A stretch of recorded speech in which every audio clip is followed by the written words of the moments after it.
हे दुख भंजन मारुति नंदन, सुन लो मेरी पुकार। पवन सुत विनती बारंबार, पवन सुत विनती बारंबार। हे दुख भंजन मारुति नंदन, सुन लो मेरी पुकार।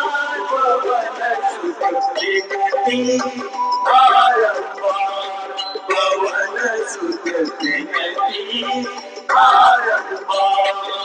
अष्ट सिद्धि नव निधि के दाता, दुखियों के तुम भाग्य विधाता।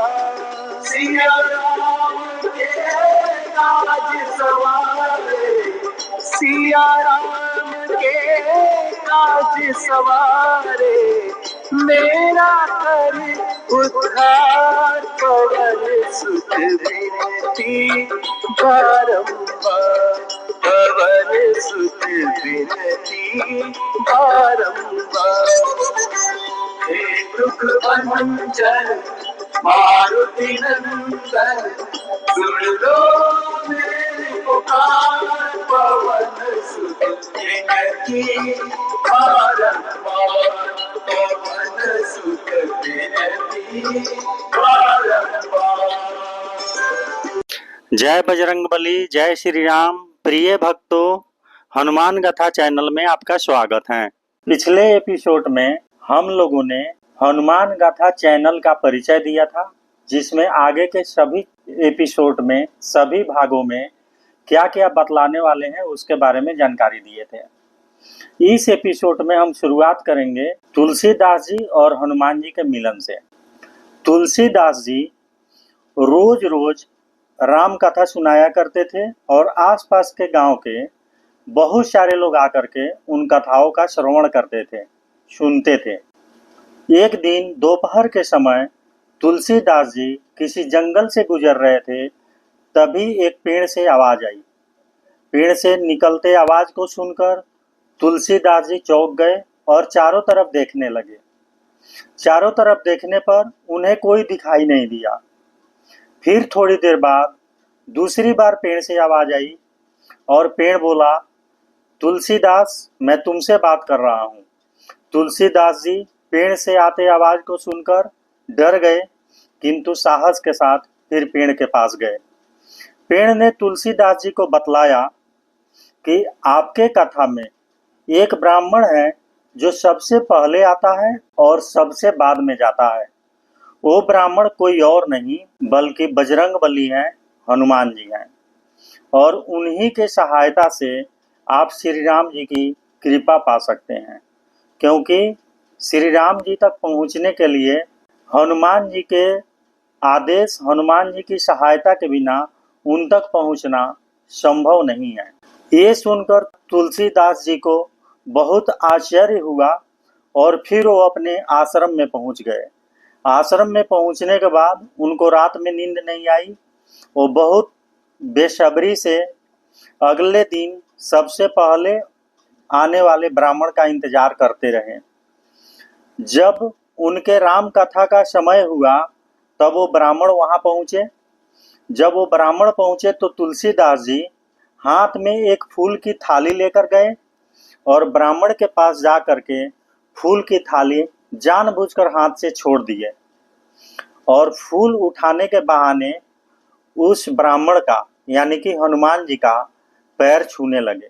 पैर थोड़ी देर तक छूने के बाद वो अपने समझ से तो एक तरीके से हनुमान जी से आशीर्वाद ले रहे थे। थोड़ी देर बाद जो ब्राह्मण आए थे यानी कि जो हनुमान जी आए थे, उन्होंने तुलसीदास जी से बोला मेरे पैर पर आपके फूल गिर गए और ये फूल बर्बाद हो गया। तुलसीदास जी बोले कोई बात नहीं, फूल तो पैरों पर चढ़ने के लिए ही होता है और ब्राह्मण भी तो देवता होते हैं, तो अगर आपके पैरों पर चढ़ गया तो कोई दिक्कत नहीं है। फिर उसके बाद ब्राह्मण देव वहां बैठ गए और थोड़ी देर में कथा सुनने वाले बहुत सारे लोग वहां पहुंच गए। फिर राम कथा की शुरुआत हुई और बाकी दिन जो भी राम कथाएं होती थी उससे भी ज्यादा अच्छा, उससे भी ज्यादा मनोहर, उससे भी बढ़िया राम कथा तुलसीदास जी उस दिन सुना पाए। जैसे राम कथा समाप्त हुआ, सब लोग धीरे धीरे अपने घर जाने लगे। थोड़ी देर में वो ब्राह्मण भी उठकर जाने लगे। इतने में तुलसीदास जी दौड़ कर आए और हनुमान जी रूपी उस ब्राह्मण का पैर पकड़ लिए और पैर पकड़कर बोलने लगे, हे पवन पुत्र, हे बजरंगबली, हे हनुमान जी, मैं आपको पहचान चुका हूँ और मैं आपको अब ऐसे नहीं जाने दूंगा। तुलसीदास जी की ये बात सुनकर जो ब्राह्मण रूप में हनुमान जी आए थे वो तुलसीदास जी को बोलने लगे, हे तुलसीदास, तुम्हारा बुद्धि भ्रष्ट हो गया है। तुम राम जी की कथा हमेशा सुनाते हो, इसलिए हर ब्राह्मण में, हर किसी में आपको राम जी और राम जी के भक्त हनुमान जी ही दिखाई देते हैं। मैं हनुमान जी नहीं हूँ, मैं कोई बजरंगबली नहीं हूँ, मुझे जाने दो। किंतु तुलसीदास जी पैर नहीं छोड़े। बार बार समझाने पर भी तुलसीदास जी पैर नहीं छोड़ रहे थे और यही बोल रहे थे कि हे हनुमान जी, हे बजरंगबली, हम आपको यहाँ से नहीं जाने देंगे, क्योंकि हमें पता है कि आपकी सहायता के बिना हमें श्री राम जी की कृपा कभी भी प्राप्त नहीं हो सकती।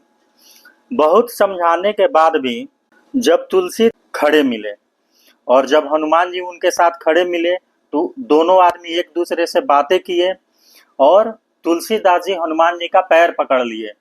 जब तुलसीदास जी हनुमान जी का पैर पकड़ लिए तब हनुमान जी ने उनको अपने पैरों से उठाया और बोला, राम भक्तों का स्थान मेरे पैरों में नहीं, मेरे हृदय में होता है, और उनको हृदय से लगाया और उनको फिर बहुत सारा ज्ञान दिए। और वहां से आकर के फिर तुलसीदास जी अपने आश्रम में हनुमान जी की मूर्ति स्थापित किए और मूर्ति की स्थापना करने के बाद राम कथा के साथ साथ हनुमान कथा भी सुनाने लगे, जो हम आगे के एपिसोड में हनुमान कथा तुलसीदास जी द्वारा जो सुनाई गई है उसी आधार पर हम आपको बतलाएंगे। आगे के एपिसोड में हम आपको ये भी बतलाने वाले हैं कि कैसे रावण जो है ऋषियों पर बहुत ज्यादा दुराचार करता था, कैसे ऋषियों का वध करता था, कैसे ऋषियों का खून निकालता था और ऋषियों का रक्त निकाल करके वो कैसे एक घड़े में बंद करता था जिसको रक्त कुंभ कहा जाता था, और वो रक्त कुंभ कैसे इकट्ठा करके कैसे लंका में लेकर आया और लंका में ले आने के बाद कैसे उसको अशुभ संकेत भी मिलने लगे थे। तो अगले एपिसोड में ये सारी चीजें हम बतलाएंगे। इस वीडियो को राम भक्त और हनुमान भक्तों तक पहुंचाने के लिए इस वीडियो को शेयर करें। अगर आपको इस वीडियो से कुछ नया जानने को मिला हो तो इस वीडियो को लाइक करें और आगे की कहानी लगातार जानने के लिए हनुमान गाथा चैनल को सब्सक्राइब करें। नमस्कार।